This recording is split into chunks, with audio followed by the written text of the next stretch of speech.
श्रीगणेशाय नमः। अथ श्री विष्णुपञ्जरस्तोत्र विनियोगः। ॐ अस्य श्री विष्णुपञ्जरस्तोत्रमन्त्रस्य नारद ऋषिः अनुष्टुप् छन्दः। श्रीविष्णुः परमात्मा देवता। अहं बीजं सोऽहं शक्तिः।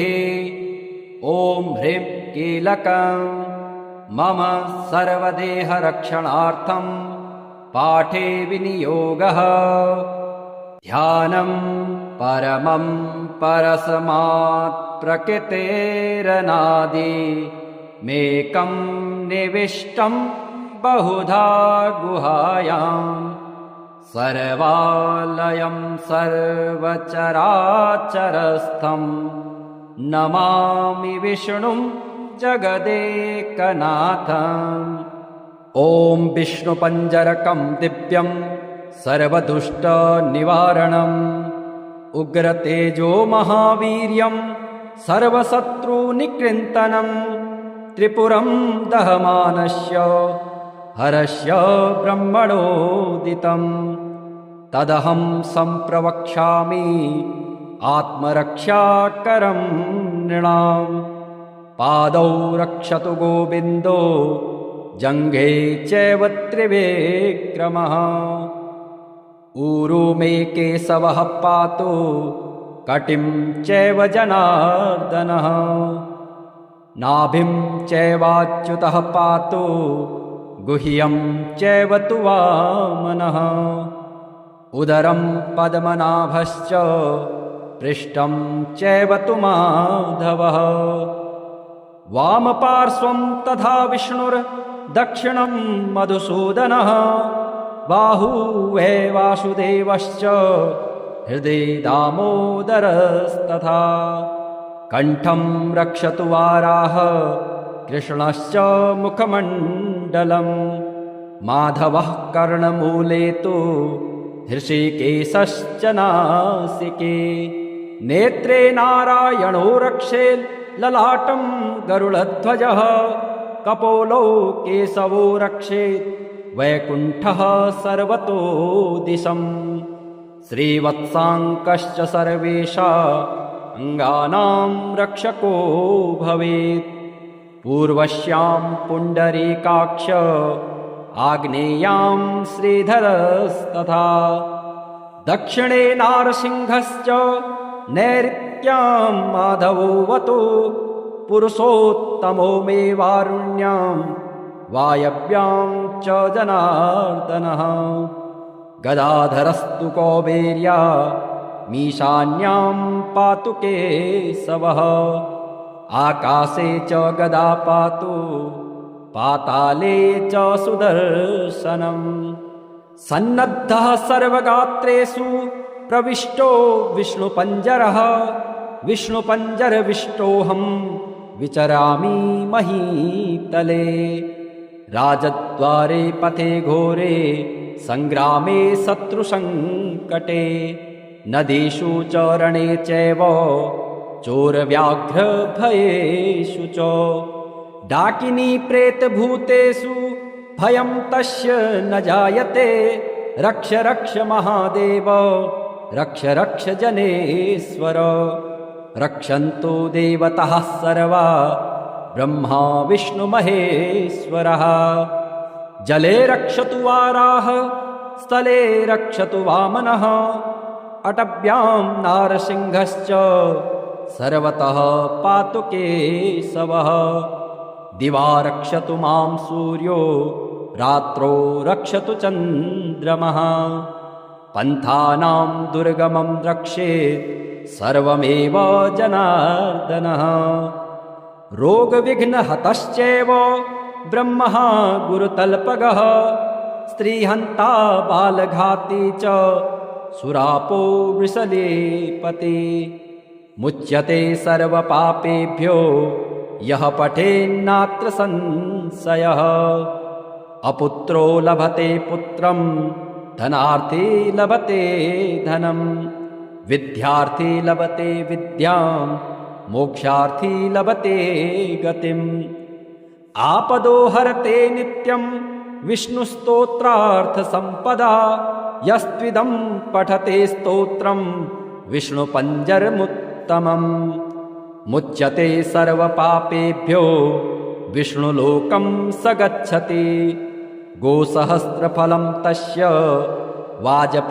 वाजपेयशतस्य च अश्वमेधसहस्रस्य फलं प्राप्नोति मानवः सर्वकामं लभेदस्य पठनान्नात्र संशयः जले विष्णुः स्थले विष्णुर्विष्णुः पर्वतमस्तके ज्वालामालाकुले विष्णुः सर्वं विष्णुमयं जगत् तुलस्योवाच ॐ नमो भगवते तुभ्यं नारायण जगत्पते केवलानुभवानन्द स्वरूप परमेश्वर कंसारये महेशाय केशवाय नमोऽस्तुते हरये नरसिंहाय श्रीकान्ताय नमो नमः नमो भक्त्यैकलभ्याय तर्कदूराय ते नमः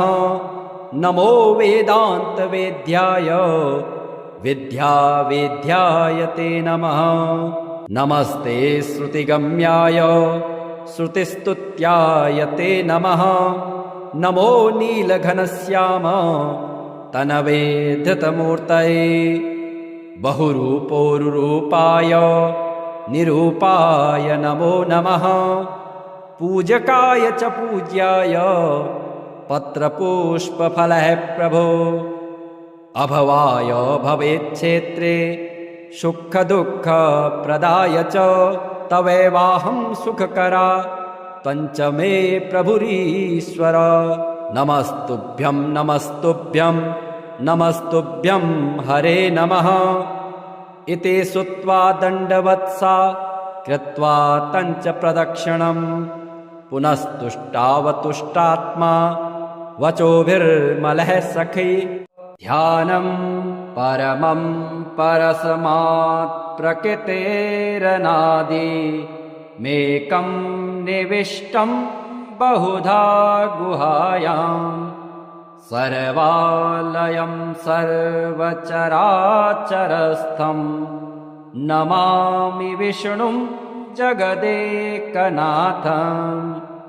ॐ विष्णुपञ्जरकं दिव्यं सर्वदुष्टनिवारणम् उग्रतेजो महावीर्यं सर्वशत्रुनिकृन्तनं त्रिपुरं दहमानस्य हरस्य ब्रह्मणोदितं तदहं सम्प्रवक्ष्यामि आत्मरक्षाकरं नृणाम् पादौ रक्षतु गोविन्दो जङ्घे चैव त्रिविक्रमः ऊरू मे केशवः पातु कटिं चैव जनार्दनः नाभिं चैवाच्युतः पातु गुह्यं चैव तु वामनः उदरं पद्मनाभश्च पृष्ठं चैव तु माधवः वामपार्श्वं तथा विष्णुर्दक्षिणं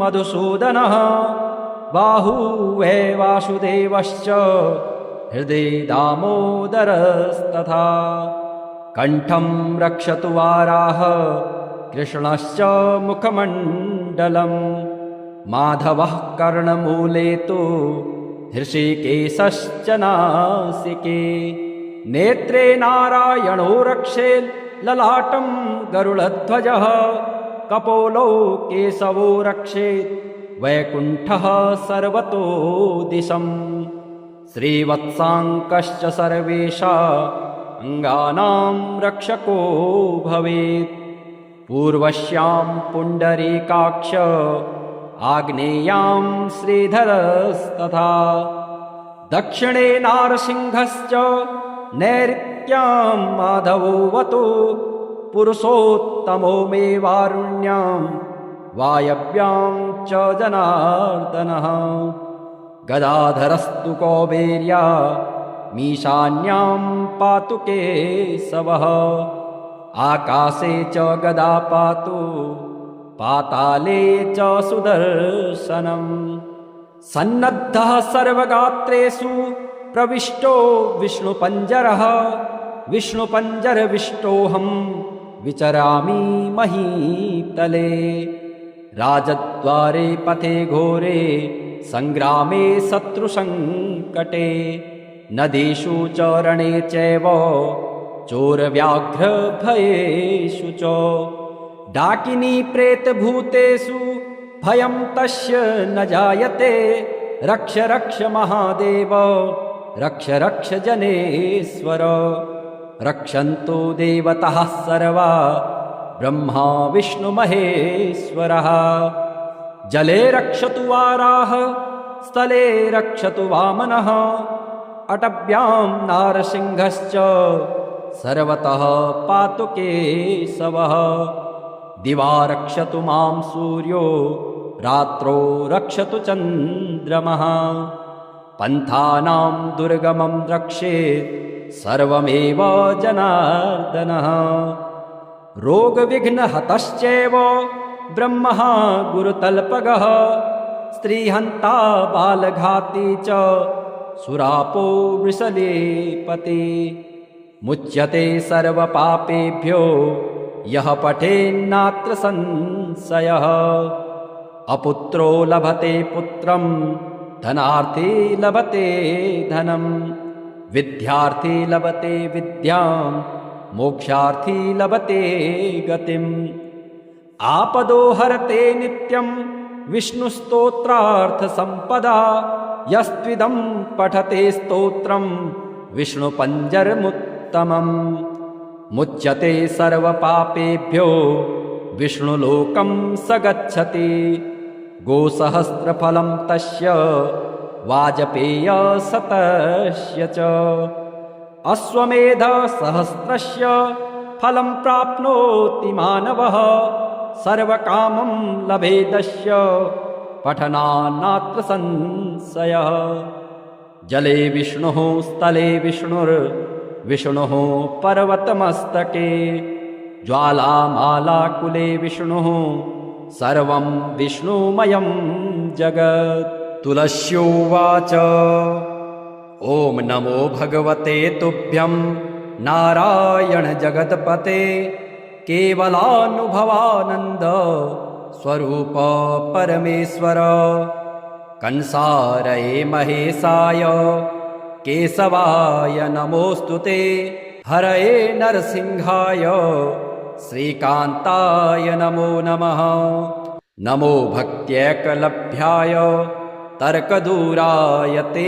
नमः नमो वेदान्तवेद्याय विद्यावेद्याय ते नमः नमस्ते श्रुतिगम्याय श्रुतिस्तुत्याय ते नमः नमो नीलघनश्याम तनवे धृतमूर्तये बहुरूपोरुरूपाय निरूपाय नमो नमः पूजकाय च पूज्याय पत्रपुष्पफलः प्रभो अभवाय भवेच्छेत्रे सुखदुःखप्रदाय च तवैवाहं सुखकरा पञ्चमे प्रभुरीश्वर नमस्तुभ्यं नमस्तुभ्यं नमस्तुभ्यं हरे नमः इति श्रुत्वा दण्डवत्सा कृत्वा तञ्च प्रदक्षिणं पुनस्तुष्टावतुष्टात्मा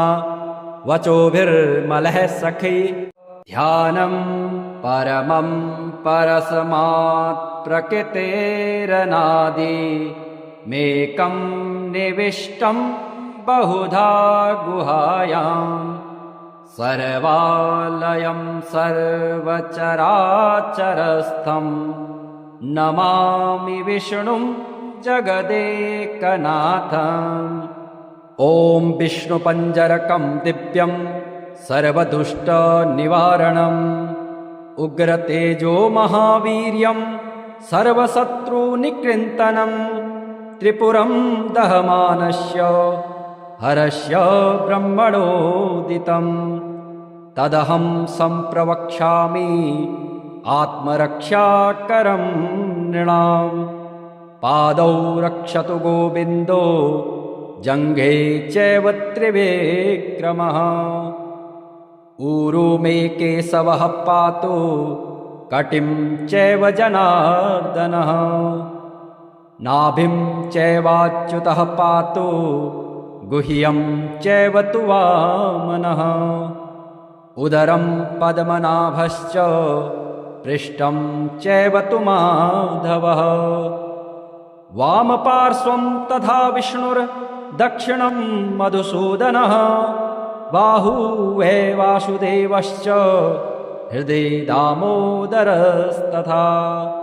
कण्ठं रक्षतु वाराह कृष्णश्च मुखमण्डलम्। माधवः कर्णमूले तु हृषीकेशश्च नासिके। नेत्रे नारायणो रक्षे ललाटं गरुडध्वजः। कपोलौ केशवो रक्षेत् वैकुण्ठः सर्वतो दिशम्। श्रीवत्साङ्कश्च सर्वेषा अङ्गानां रक्षको भवेत्। पूर्वस्यां पुण्डरीकाक्ष आग्नेयां श्रीधरस्तथा। दक्षिणे नारसिंहश्च नैऋत्यां माधवोऽवतु।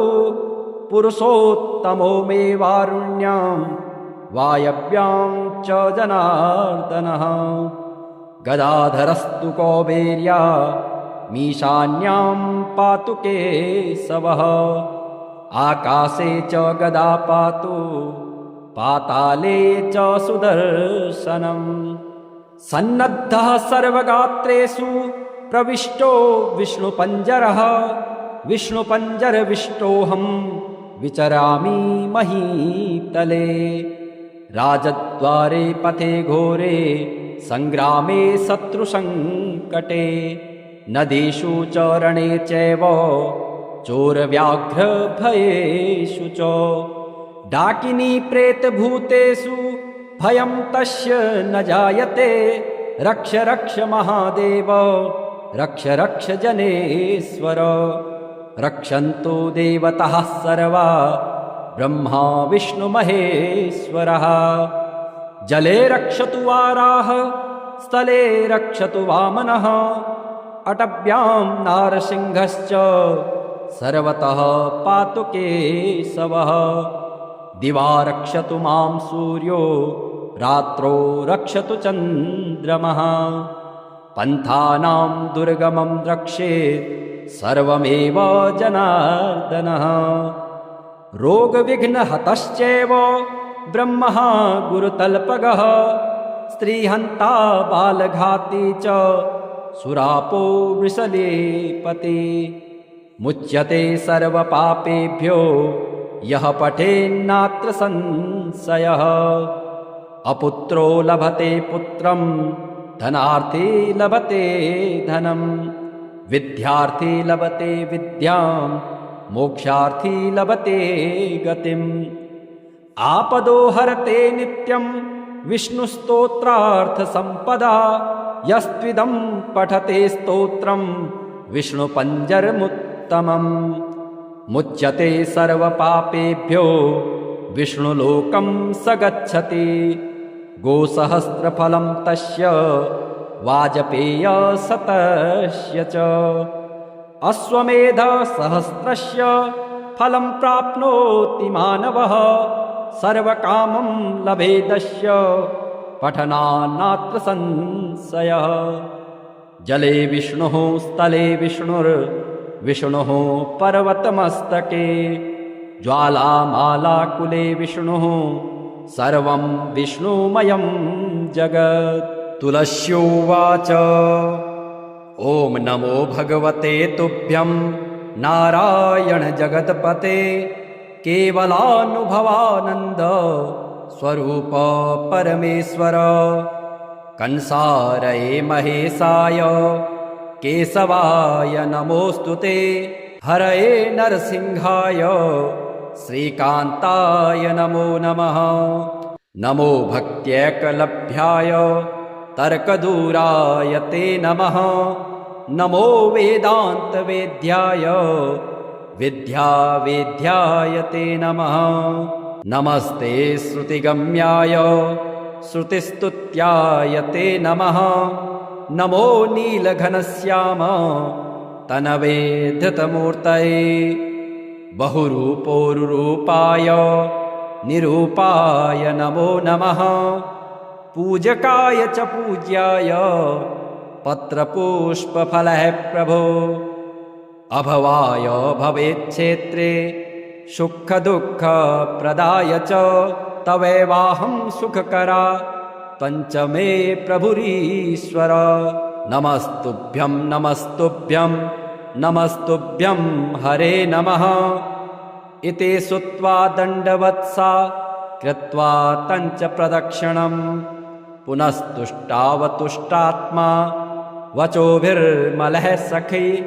ध्यानं परमं परस्मात् प्रकृतेरनादि मेकं निविष्टं बहुधा गुहायां। सर्वालयं सर्वचराचरस्थं नमामि विष्णुं जगदेकनाथम्। ॐ विष्णुपञ्जरकं दिव्यं सर्वदुष्टनिवारणम् उग्रतेजो महावीर्यं सर्वशत्रुनिकृन्तनं त्रिपुरं दहमानस्य हरस्य ब्रह्मणोदितं तदहं सम्प्रवक्ष्यामि आत्मरक्षाकरं नृणाम्। पादौ रक्षतु गोविन्दो जङ्घे चैव त्रिविक्रमः। ऊरू मे केशवः पातु कटिं चैव जनार्दनः। नाभिं चैवाच्युतः पातु गुह्यं चैव तु वामनः। उदरं पद्मनाभश्च पृष्ठं चैव तु माधवः। वामपार्श्वं तथा विष्णुर्दक्षिणं मधुसूदनः।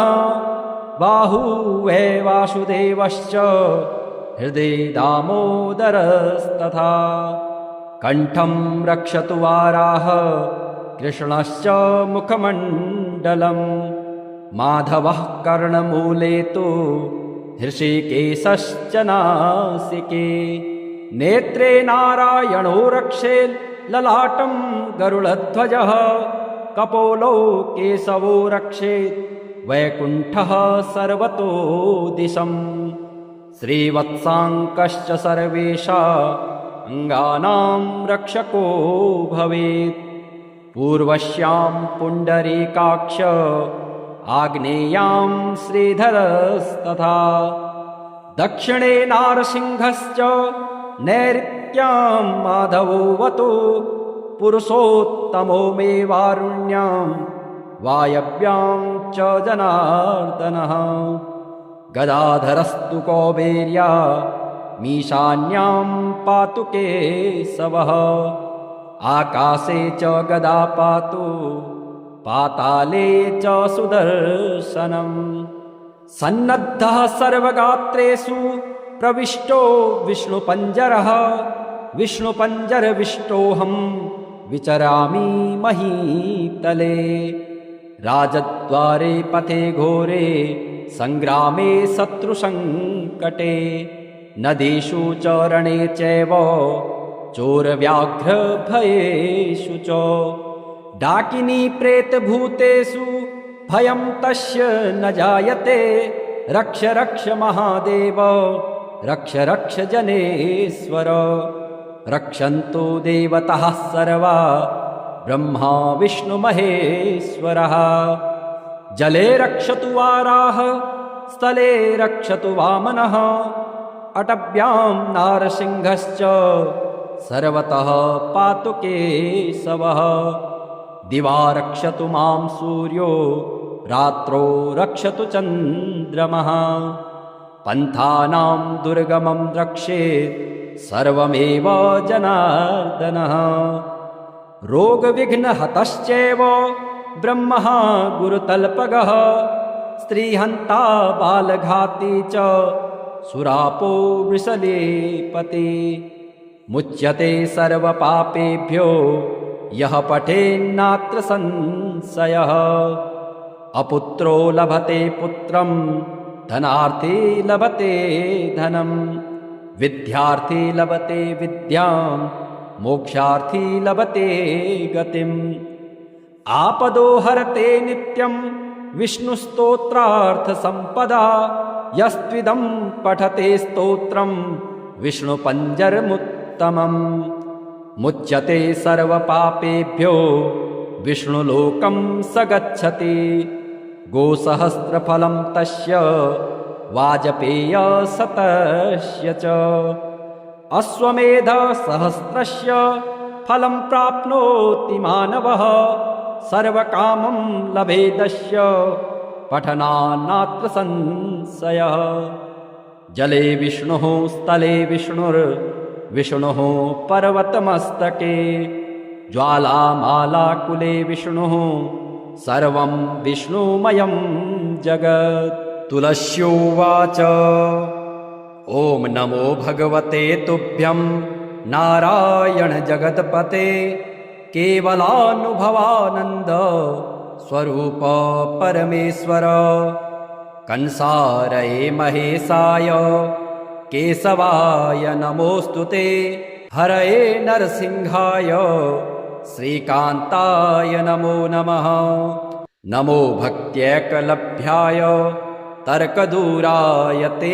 नमः नमो वेदान्तवेद्याय विद्यावेद्याय ते नमः नमस्ते श्रुतिगम्याय श्रुतिस्तुत्याय ते नमः नमो नीलघनश्याम तनवे धृतमूर्तये बहुरूपोरुरूपाय निरूपाय नमो नमः पूजकाय च पूज्याय पत्रपुष्पफलः प्रभो अभवाय भवेच्छेत्रे सुखदुःखप्रदाय च तवैवाहं सुखकरा पञ्चमे प्रभुरीश्वर नमस्तुभ्यं नमस्तुभ्यं नमस्तुभ्यं हरे नमः इति श्रुत्वा दण्डवत्सा कृत्वा तञ्च प्रदक्षिणं पुनस्तुष्टावतुष्टात्मा वचोभिर्मलः सखी ध्यानं परमं परस्मात् प्रकृतेरनादि मेकं निविष्टं बहुधा गुहायाम् सर्वालयं सर्वचराचरस्थं नमामि विष्णुं जगदेकनाथम् ॐ विष्णुपञ्जरकं दिव्यं सर्वदुष्टनिवारणम् उग्रतेजो महावीर्यं सर्वशत्रुनिकृन्तनं त्रिपुरं दहमानस्य हरस्य ब्रह्मणोदितं तदहं सम्प्रवक्ष्यामि आत्मरक्षाकरं नृणाम् पादौ रक्षतु गोविन्दो जङ्घे चैव त्रिविक्रमः ऊरू मे केशवः पातु कटिं चैव जनार्दनः नाभिं चैवाच्युतः पातु गुह्यं चैव तु वामनः उदरं पद्मनाभश्च पृष्ठं चैव तु माधवः वामपार्श्वं तथा विष्णुर्दक्षिणं मधुसूदनः बाहुवे वासुदेवश्च हृदि दामोदरस्तथा कण्ठं रक्षतु वाराह कृष्णश्च मुखमण्डलं माधवः कर्णमूले तु हृषिकेशश्च नासिके नेत्रे नारायणो रक्षेत् ललाटं गरुडध्वजः कपोलौ केशवो रक्षेत् वैकुण्ठः सर्वतो दिशम् श्रीवत्साङ्कश्च सर्वेषां अङ्गानां रक्षको भवेत् पूर्वश्यां पुण्डरीकाक्ष आग्नेयां श्रीधरस्तथा दक्षिणे नारसिंहश्च नैऋत्यां माधवोऽवतु पुरुषोत्तमो मे वारुण्यां वायव्यां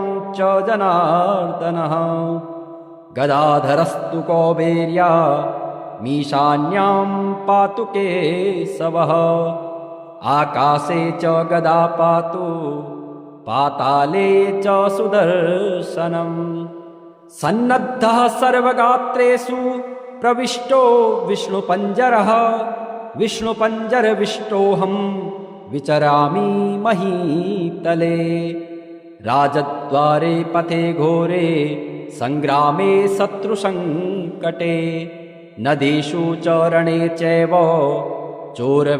चोरव्याघ्रभयेषु च डाकिनी प्रेतभूतेषु भयं तस्य न जायते रक्ष रक्ष महादेव रक्ष रक्ष जनेश्वर रक्षन्तु देवताः सर्वा ब्रह्मा विष्णुमहेश्वरः जले रक्षतु वाराह स्थले रक्षतु वामनः अटव्यां नारसिंहश्च सर्वतः पातु केशवः दिवा रक्षतु मां सूर्यो रात्रो रक्षतु चन्द्रमः पन्थानां दुर्गमं रक्षेत् सर्वमेव जनार्दनः रोगविघ्नहतश्चैव ब्रह्मः गुरुतल्पगः स्त्रीहन्ता बालघाती च सुरापो वृषलेपति मुच्यते